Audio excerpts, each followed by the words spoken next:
नमस्कार। Political peach पर आप सभी लोगों का स्वागत है।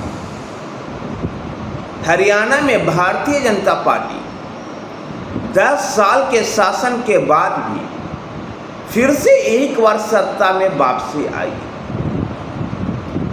यानी राज्य के निर्माण से 1966 में हरियाणा राज्य का निर्माण, जब से अब तक पहली मर्तबा ऐसा हुआ है कि कोई भी सरकार तीसरी बार लगातार चुनाव जीती। जबकि अभी कुछ ही महीने पहले लोकसभा के चुनाव में भारतीय जनता पार्टी और कांग्रेस 5-5 के जब बराबरी पर रही थी, तब ऐसा लग रहा था कि हरियाणा भारतीय जनता पार्टी के हाथ से निकल चुका। आइए जानने का प्रयास करते हैं कि हरियाणा का जो ये चुनाव परिणाम आया है, जहां भाजपा अब तक सर्वश्रेष्ठ प्रदर्शन करने में सफल हुई, वो भी जबकि 10 साल से लगातार सत्ता में है और 10 साल से सत्ता में होने के बाद एंटी इनकमेंसी भी हो। इस चुनाव में भारतीय जनता पार्टी के धर्मेंद्र प्रधान और विप्लव कुमार देव के भी सराहनीय योगदान रहा, तो राज्य के धरातल पर मनोहर लाल खट्टर और नायब सिंह सैनी ने भी लगातार मेहनत की। इन सब का परिणाम हुआ कि 2014 में भारतीय जनता पार्टी 47 सीट, 2019 में 40 और अब 48 सीट, यानी अब तक का सर्वश्रेष्ठ प्रदर्शन हरियाणा में भारतीय जनता पार्टी का रहा। इस जीत को, भारतीय जनता पार्टी की इस जीत को प्रधानमंत्री नरेंद्र मोदी ने सत्य निष्ठा के साथ काम करने की जीत बताया। आइए जानने का प्रयास करते कि इस प्रकार की जीत क्यों और इसके आयाम क्या क्या रहे। जीत का तो बड़ा कारण यह रहा कि कांग्रेस जाट पर निर्भर था और जाटों पर उनकी निर्भरता अन्य जातियों को ध्रुवीकरण को बढ़ावा दिया। जाटों का एक वर्ग जो किसान था, वो भी भारतीय जनता पार्टी के साथ आ गया और ऐसे में दलित ओबीसी समुदाय का ध्रुवीकरण और जाटों का एक बड़ा वर्ग जो भारतीय जनता पार्टी के साथ आया, उससे भारतीय जनता पार्टी को हरियाणा में चुनाव जीतने में कामयाबी मिल गई। फिर भी इन सब के बीच में संघ की भूमिका को नकारा नहीं जा सकता। याद कीजिए, लोकसभा चुनाव के दौरान जब जेपी नड्डा ने इस तरह का बयान दिया था कि संघ की आवश्यकता नहीं है और संघ जब सक्रिय नहीं हुआ था, तो लोकसभा चुनाव परिणाम आप सबके सामने। लेकिन हरियाणा चुनाव से पहले 29 जुलाई को राष्ट्रीय स्वयंसेवक संघ और भाजपा की समन्वय बैठक होती है, जिसमें चुनाव की रणनीति का फैसला लिया गया। इसके अलावा चुनाव प्रचार के बीच में भी आरएसएस प्रमुख मोहन भागवत का 3 दिन में हरियाणा रुकना, ये आरएसएस के कार्यकर्ताओं को संदेश दे गया। दिल्ली में हुई इस बैठक में आरएसएस और भाजपा के समन्वय बैठक में उम्मीदवारों के चयन, जनसंपर्क के तरीके से लेकर मतदान केंद्रों तक समर्थक मतदाताओं को लाने तक की रणनीति पर विस्तार से चर्चा हुई थी। बैठक में आरएसएस की ओर से सह कार्यवाह अरुण कुमार, उत्तर क्षेत्र के संचालक, हरियाणा प्रदेश के प्रांत संघ संचालक, प्रांत प्रचारक के साथ ही अन्य वरिष्ठ पदाधिकारी मौजूद थे।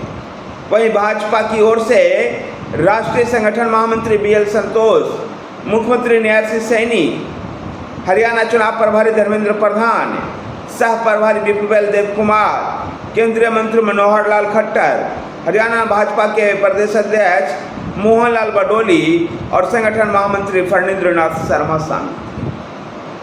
और उसमें तय हुआ था कि किस प्रकार से कांग्रेस के झूठे नैरेटिव को दूर करना है, सकारात्मक प्रचार करनी है और अपने समर्थक वोटरों को मतदान केंद्र तक पहुंचाना है। तो गुरु चेला की मेहनत भी बहुत काम आई। गुरु यथार्थ मनोहर लाल खट्टर और चेला नायब सिंह सैनी। नायब सिंह सैनी मुख्यमंत्री के रूप में 56 दिन उनको काम करने का मौका मिला और उस 56 दिन में 126 फैसले लिए। न केवल ये फैसले लिए बल्कि उनको फैसले को शासकीय परिपत्र और अधिसूचनाओं तक जारी कराई गई, जिससे लोगों में भरोसा जग गया कि सैनिक की नीयत साफ है। और जब सैनिक की नीयत साफ है का मैसेज मतदाताओं के बीच में गया तो लोगों ने सैनिक पर भरोसा किया। इसके अलावा भी चुनाव के दौरान टिकट वितरण से लेकर के तमाम चुनाव प्रचार तक में भी मनोहर लाल खट्टर और नायब सिंह सैनी लगातार चुनाव प्रचार करते रहे। जाने अनजाने में बहुजन समाज पार्टी भी भाजपा की जीत में महत्वपूर्ण भूमिका निभाई।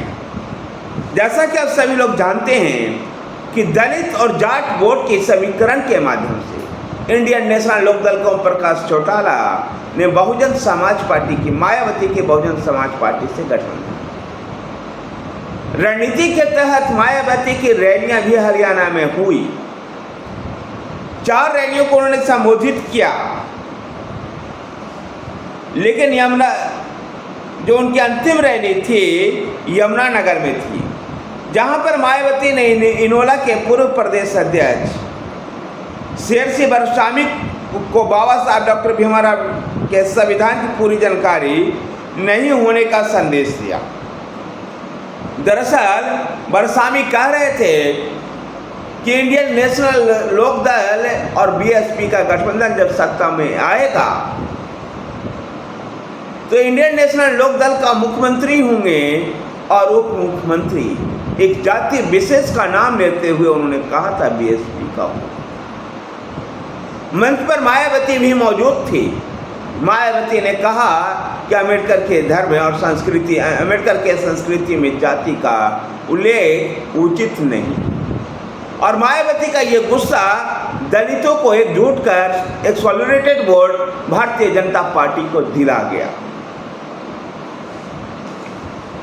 किसान के नाम पर राजनीति करने वाले को भी इस बार चुनाव ने नकार दिया और भाजपा को उसने स्वीकार किया। याद कीजिए 2021 का किसान आंदोलन, जब बहादुरगढ़ के टिकरी बॉर्डर पर और सिंधु बॉर्डर पर किसान बैठे हुए थे, लंबे समय तक बैठे रहे। उस आंदोलन का नेतृत्व करने के हामी भरने वाले भारतीय किसान यूनियन चरहुनी के अध्यक्ष गुरुनाम सिंह चरहुनी की कुरुक्षेत्र के पिहोवा में बुरी तरह से हाल हुई और मात्र 1170 वोट ही ले पाए। तो यही हाल उचाना में पूर्व डिप्टी सीएम दुष्यंत चौटाला का हुआ। वो 5वें नंबर पर रहे और अपने जमानत भी नहीं बचा पाए।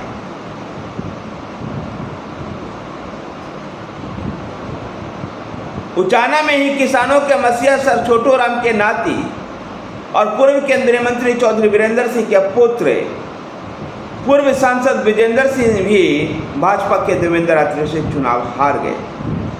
विश्लेषकों का मानना है कि जाटों में बड़ा वर्ग किसानों का है जो चुनाव में भाजपा की ओर मुड़ गया।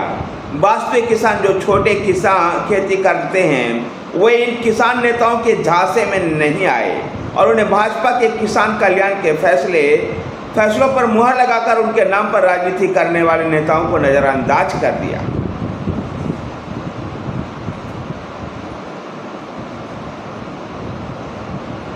कांग्रेस इनेलो के तीर से ही भाजपा ने स्वीकार किया। विपक्षी दल ने किसानों की हालत का मुद्दा बना रहे थे, जिसका जवाब भाजपा ने किसानों के देश में सर्वाधिक मुआवजा, बोनस और 24 फसलों पर एमएसपी खरीद, प्रधानमंत्री किसान सम्मान योजना के तहत हर साल किसानों को 6,000 रुपये की मदद, किसान क्रेडिट कार्ड जैसे काम गिनाए और किसानों को ये मुद्दे भाए। और इसलिए किसान का एक बड़ा वर्ग जो कि जाट है और हरियाणा में भारतीय जनता पार्टी नॉन जाट की पॉलिटिक्स करती है, उसके बाद भी जाटों का एक बड़ा वर्ग जो किसान है वो भाजपा की तरफ मुड़ा और इस तरह का चुनाव परिणाम सामने आया। कांग्रेस की हार की एक और बड़ी वजह है कि हार से सीखना नहीं, अति आत्मविश्वास में कांग्रेस हरियाणा में हारी है। लोकसभा चुनाव परिणाम को देख करके ऐसा लग रहा था कि हरियाणा भारतीय जनता पार्टी के हाथ से निकलने वाला है, लेकिन कांग्रेस वहीं पर गलती कर गई और भारतीय जनता पार्टी वहीं सबक ली और लोकसभा के हार को दुरुस्त करते हुए किसानों के कल्याण को लेकर के और 56वें दिन में जिस प्रकार से 126 फैसले न्यायसी सैनी ने लिया, उन सबको अधिसूचित करवा करके न्यायसी सैनी बिल्कुल ग्राउंड पर टिके रहे। जबकि 5 सीटों बराबरी का स्कोर करने के बाद कांग्रेस अति आत्मविश्वास में हो गई, हुड्डा केंद्रित हो गई थी और इस प्रकार से हरियाणा में कांग्रेस अति आत्मविश्वास का शिकार हुई। रही सही कसर राहुल गांधी के अयोध्या के राम मंदिर में नाच गाने ने भी पूरा कर दिया। तो योगी आदित्यनाथ का जातीय जनगणना, जो कांग्रेस का जातीय जनगणना है, उसका जवाब देते हुए योगी आदित्यनाथ का बटोगे तो कटोगे ने भी हरियाणा के चुनाव में महत्वपूर्ण भूमिका निभाई। हरियाणा में जिस प्रकार से भारतीय जनता पार्टी ने जीत हासिल की है, उससे साफ तौर पर जाहिर होता है कि न्यायसी सैनी ही अगले मुख्यमंत्री। यद्यपि भारतीय जनता पार्टी कई बार उसके निर्णय जो होते हैं तमाम राजनीतिक विश्लेषकों के अनुमान से परे होते हैं, लेकिन ऐसा जाहिर हो रहा है कि न्यायसी सैनी ही राज्य के अगले मुख्यमंत्री हों। चुनाव में हार के बाद कांग्रेस का नकारापन देखिए कि अपनी हार से सबक लेने की बजाय तंत्र की जीत और लोकतंत्र की हार बता रहा है। मैं आज फिर इस चैनल के माध्यम से राहुल गांधी से पूछना चाहता हूँ, राहुल गांधी जी, आपके जीवन का अधिकतर समय प्रधानमंत्री ऑफिस के नज़दीक रहते हुए गुजरा है। आप बता सकते हैं कि तंत्र किस प्रकार से प्रभावित होता था और जिस समय आप प्रधानमंत्री ऑफिस के नज़दीक रहा करते थे, क्या उस समय भी तंत्र ऐसे ही काम करता था? क्या आप इस बात को कहना चाहते हैं कि जब विपक्ष चुनाव हार जाए तो तंत्र के माध्यम से चुनाव जीता जाता है और जब विपक्ष जीत जाए तो लोकतंत्र की जीत? धन्यवाद साथियों, वीडियो को लाइक कीजिए, शेयर कीजिए। हमारे साथ बने रहने के लिए हमारे चैनल पॉलिटिकल पेज को सब्सक्राइब कीजिए। धन्यवाद।